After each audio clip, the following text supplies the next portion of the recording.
Mr. Speaker, sir, organic farming contributes to the protection of the environment and mitigates the impacts of climate change.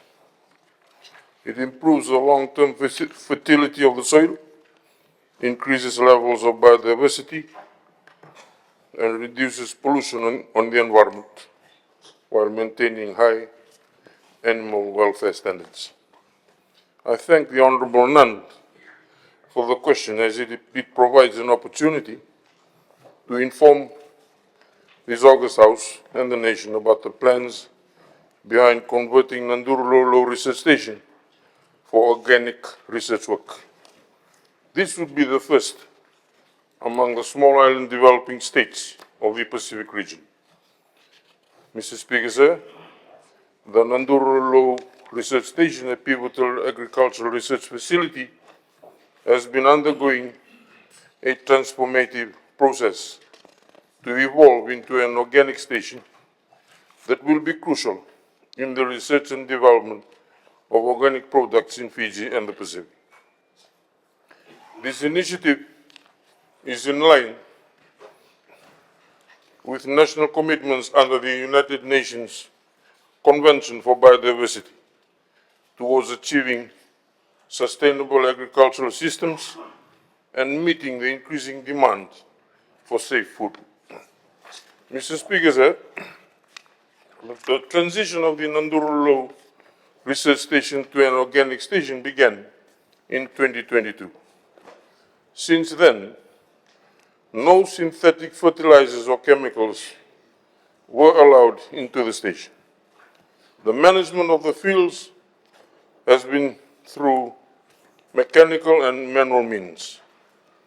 The research officers at the Naduruloulou and Corneville research stations have been working in partnership with the Pacific Community, Pacific Organic and Ethical Trade Community, POETCOM, to facilitate the transition of the station towards obtaining organic certification under the Pacific Guarantee System, with the aspiration of ultimately achieving the global standard of third-party certification.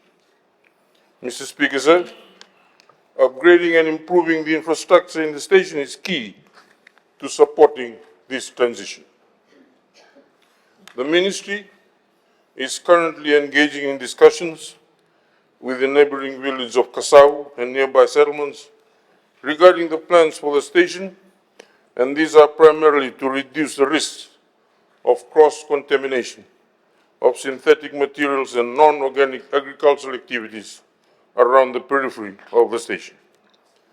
This transition cannot be achieved in isolation and requires collaboration with local, regional, and international organizations. Mr. Speaker, sir, the progress achieved at the Naduruloulou Research Station in its shift towards becoming an organic facility is commendable, and the ongoing assistance from government will facilitate the establishment of a certified organic agriculture station. Mr. Speaker, sir, the introduction of organic agriculture into Fiji's production system is an option to ensure the sustainability of our natural resources.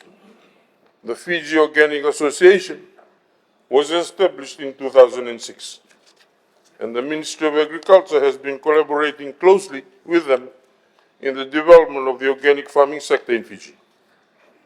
Mr. Speaker, sir, in conclusion, the Ministry has developed a bacterium culture to restore soil microbial populations and build soil fertility in cultivated areas.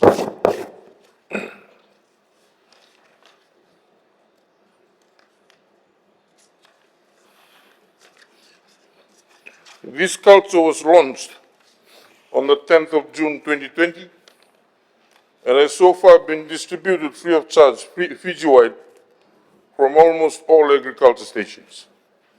It has been developed to target composts, which were also launched as organic fertilizers in 2022. And the continued production and supply of organic fertilizer for free to farmers More than 300 tons have been supplied to assist farmers who cannot afford chemical fertilizers and may one day transition to becoming full-time organic farmers.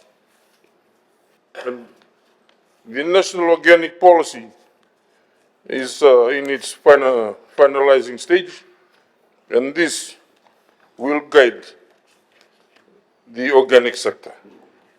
Mr. Speaker, sir, the conversion of Naduruloulou Research Station into a center of excellence for organic agriculture research is a strategic move that aligns with government's broader agricultural and environmental policies. It demonstrates our commitment to fostering a sustainable agricultural future for Fiji, enhancing public health, support sustainable tourism, and create a more resilient agriculture sector. Thank you, Mr. Speaker, sir. Thank you, Honorable Vatimi Rayalu, for your statement.